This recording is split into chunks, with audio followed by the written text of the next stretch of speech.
राजकुमार भाटिया, आपके पास आता हूं। बीजेपी एक लाइन ले रही है कि हमारे लिए देश प्रथम है, और वैसे इसमें एक मैं आपको मौका दूंगा, लेकिन राजकुमार भाटी बोल ले। कोई डिबेट नहीं है, जी, मजेदार फैक्ट बताना चाहता जी, आप बिल्कुल बताइएगा वो मजेदार फैक्ट। लेकिन भाटी साहब एक बात बताइए, बीजेपी कह रही है कि हमारे लिए देश प्रथम है, हम गुलामी के प्रतीकों को मिटाते जा रहे हैं। जिस तरह से किंग्स रोड थी, किंग्सवे रोड जिसको कहा जाता था राजा का पथ, राजपथ, वो अब कर्तव्य पथ हो गई है। नेताजी सुभाष चंद्र बोस की तस्वीर लग गई, कई मूर्ति लग गई है, नेवी का झंडा बदल दिया गया है। क्या आपको लगता नहीं है वाकई इसमें देश प्रथम है? और दूसरी तरफ से कहा जा रहा है कि सत्ता प्रथम है, कि किसी तरह से भी मोदी हार जाए। ये किसने कहा कि हमारे लिए सत्ता प्रथम है? देखिए, बीजेपी अपनी बात कहेगी, समाजवादी पार्टी अपनी बात कहेगी, कांग्रेस अपनी बात कहेगी। आप तो एंकर हैं। मैं तो आप लोगों की बात ही कह रहा हूं ना। आप तो निष्पक्ष बात। अरे बीजेपी तो कह रही है ये, बोलिए। मैं तो आपसे पूछा क्योंकि आप निष्पक्ष बोलेंगे इसलिए पूछ रहा हूं। जी। बीजेपी तो कहती है इनके लिए राष्ट्र प्रथम है। क्या भेड़ बकरियों को पाल के साल में करोड़ों कमाना चाहते हो? यकीन नहीं हो रहा ना? तो साल में 3 करोड़ कमाने वाले सिखाएं तो क्यों देरी कर रहे हो? फ्रीडम ऐप डाउनलोड करो। हम कहते हैं द्वितीय, हम भी तो प्रथम ही बता रहे हैं, हम भी तो द्वितीय नहीं बता रहे। दूसरी बात, हालत यह है कि सुधांशु जी को सावरकर का बचाव करने के लिए बाबा साहब के पीछे छिपना पड़ता है, बाबा साहब का नाम लेना पड़ता है, क्योंकि सावरकर की कोई खूबी बता नहीं पाएंगे। मैंने नेताजी सुभाष चंद्र बोस का भी नाम और लिया है। अब जब रहा ही राहुल गांधी की पदयात्रा पे बात, 3,500 किलोमीटर की पदयात्रा करेंगे वो, तो आप साथ हैं उस यात्रा और में? सड़क से चलेंगे, जमीन पे चलेंगे। ये तो क्या करेंगे, बुलबुल के परों पे बैठेंगे और 1 घंटा में पूरे भारत का भ्रमण कर देंगे। तो इनका मुकाबला कौन करेगा? जो तालाब में से मगरमच्छ को पकड़ के घर ले आते हों, जो नाली की गैस से चाय बना लेते हों, जो बुलबुल के परों पे बैठकर देश का भ्रमण कर लेते हों, उनका मुकाबला हम जैसे गरीब कमजोर लोग कर सकते हैं क्या? देखिए, बड़ी ईमानदारी की बात। आप कह रहे हैं कि आपकी पार्टी गरीब है और कमजोर है? नहीं, हम तो हैं ही गरीब की पार्टी है और गरीबी पार्टी है। इनके सामने हमारी क्या हैसियत है? इनके पास बड़े बड़े हवाई जहाज, बड़े बड़े पूंजीपति, बड़ा बड़ा चंदा, और उसका पता नहीं चलेगा। माननीय मोदी जी ने कर्तव्य पथ बना दिया। पहली बात तो अमीश जी, मैं इसका समर्थन करता हूं।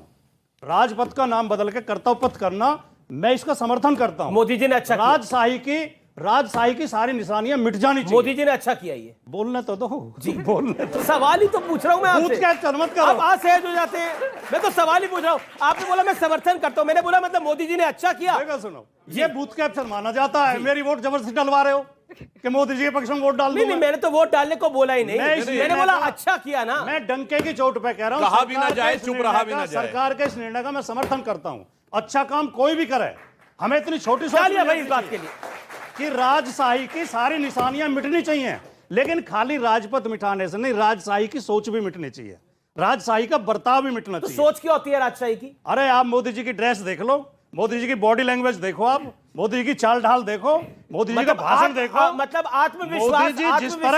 आत्मविश्वास जो है वो नहीं होना चाहिए व्यक्ति के मोदी जी नहीं, आत्मविश्वास दूसरी चीज। आत्मविश्वास तो मेरे अंदर भी। बॉडी लैंग्वेज देख रही है तो आजम खान की आत्मविश्वास तो बॉडी लैंग्वेज देख रही है तो एक सेकंड मैं बता, अगर बॉडी लैंग्वेज देख रही है तो आजम खान की भी देखनी चाहिए। कोई वाक्य में विश्लेषण कर रहा हूं। मोदी जी जब भाषण देने खड़े होते हैं, जिस तरह विपक्ष के नेताओं को गरियाते हैं, जिस तरह धमकाते हैं, जिस तरह की भाषा बोलते हैं, आम आदमी को अपमानित करते हैं, और अगर कोई बोल पड़े तो शाम को उसके घर क्या बोला आपने? आम आदमी को अपमानित करते हैं? यस, बार-बार कैसे मैं सिद्ध कर दूं। लेकिन मुझे जितना टोक रहे हो, कभी कभी इन्हें भी टोके करो। इनको टोकते हैं, मुझे एक आध वाक्य तो पूरा करने दो। और अगर कोई उनके विरोध में बोल जाए, कोई उनकी निंदा कर दे, उनके खिलाफ ट्वीट कर दे, शाम को ईडी घर पे पहुंच जाती है, सीबीआई घर पे पहुंच जाती है, इनकम टैक्स पहुंच जाता है, जेलों में डाल दिया जाता है, मुकदमे दर्ज कर। और सुनो, खाली गुलामी की निशानी इन पथों से नहीं होगा।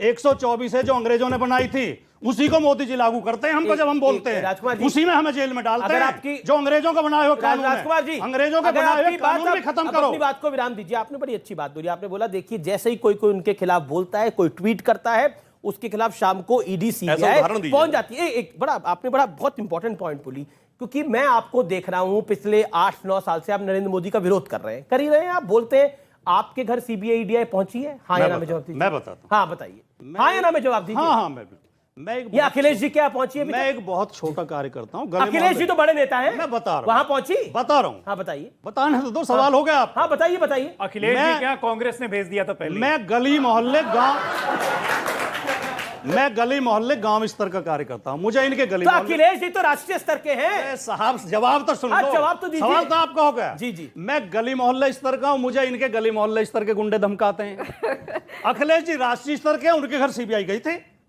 योगी जी ने उत्तर प्रदेश में सरकार बदलते ही सबसे पहले अखिलेश जी के खिलाफ सीबीआई जांच बैठाई, गोमती रिवर फ्रंट और आगरा लखनऊ एक्सप्रेसवे की जांच करने के लिए। ठीक है, जवाब इन्होंने कहा ये बहुत ही गरीब वंचित साधारण उसके इनकी हैं, पार्टी इनकी पार्टी है। मैं ये बताइए, ये मैं भी सैफई में जी इतनी बड़ी वाली एयर स्ट्रिप बनी जिसमें सबसे बड़का वाला जेट जहाज उतर सकता, वहां कौन का जहाज उतरने वाला था? कौन सी बुलबुल उतरने वाली थी भाई गरीब आदमी के, बता दीजिए।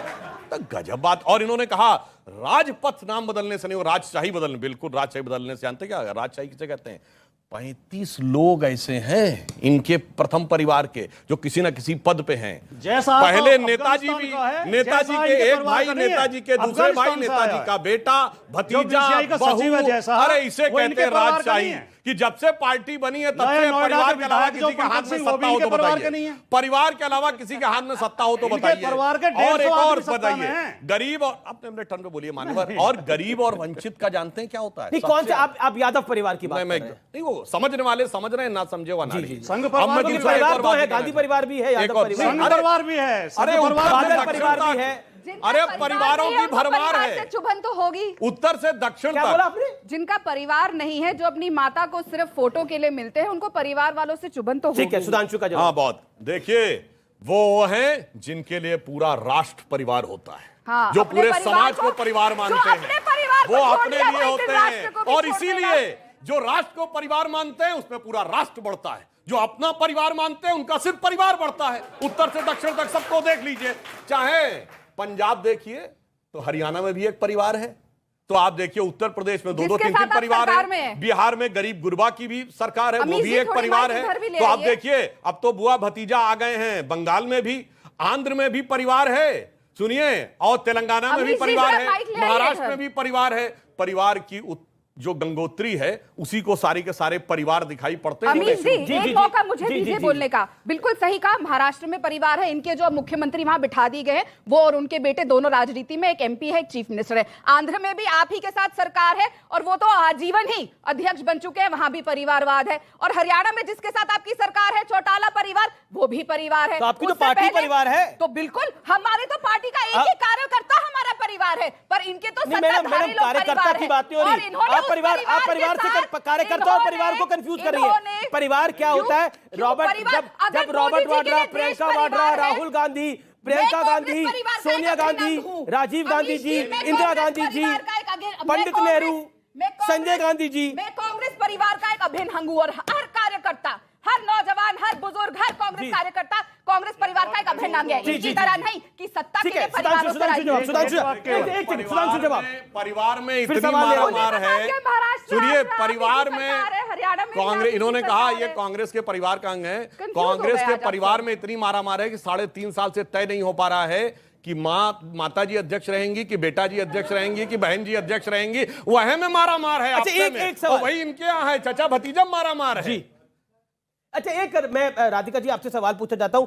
आप लोगों को गुस्सा आ गया जब हेमंता बिस्वा शर्मा ने ट्वीट किया राहुल नाम मेरा, जिसमें बताया कि उन्होंने पार्टी में कितने चुनाव हरवाए हैं, उन्होंने पार्टी में क्या कुछ करा है जिससे पार्टी का कॉन्फिडेंस खो गया है। गुस्सा किस बात का आया? बीजेपी कह रही है जो कहा था सत्य तो कहा था। चलिए उसके बारे में चर्चा कर लेते हैं और उम्मीद करती हूँ आप मुझे टोकेंगे। बिल्कुल नहीं टोकूंगा, 40 सेकंड आपके। जब वो वीडियो शुरुआत हुआ, वहां पे आलू से सोना निकालने का बयान हुआ, जो इन्हीं के मालवीय फैक्ट्री का बनाया हुआ है, क्योंकि राहुल जी ने कहा था कि भाजपा इस तरीके से देश को सपना बेचती है। तो आलू से सोना वाली बात कही नहीं थी। आप टोकेंगे नहीं, आपने टोकेंगे नहीं। आलू डालिए, इस तरफ से सोना निकले, इस तरफ से सपना बेचती है, पूरा दिखाइए। बीच में वीडियो के कहा गया कि भारत को हम कहते हैं कि यूनियन ऑफ स्टेट्स है। लगता है हेमंतो बिस्वा शर्मा चीफ मिनिस्टर तो बन गए, पर ये नहीं जानते कि हमारे आर्टिकल के कॉन्स्टिट्यूशन के आर्टिकल नंबर 1 में क्या लिखा है। Bharat, that India, that is Bharat is a union of states. ये नहीं पता इनको।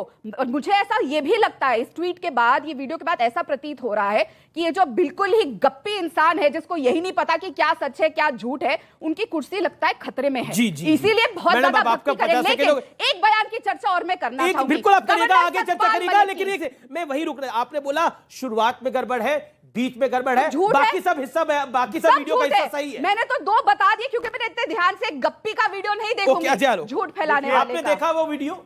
मैंने देखा है वीडियो, लेकिन मुझे आपसे शिकायत है, जी आप क्यों ऐसे सवाल पूछते हैं भाई जिससे लोग को चिढ़ मच जाए? आर पार में रुकूंगा एक ब्रेक के लिए, लेकिन ब्रेक के बाद भी जनता जनार्दन के बीच से ये बड़ी चर्चा जारी। बलात्कारियों के संस्कार दिखाएंगे आपके एमएलए, शर्म आनी चाहिए। अरे शर्म तो उसको आनी चाहिए जिस समय कश्मीर में कहा गया था हिंदुओं छोड़ के चले जाओ और अपनी बेटियों को छोड़ जाओ।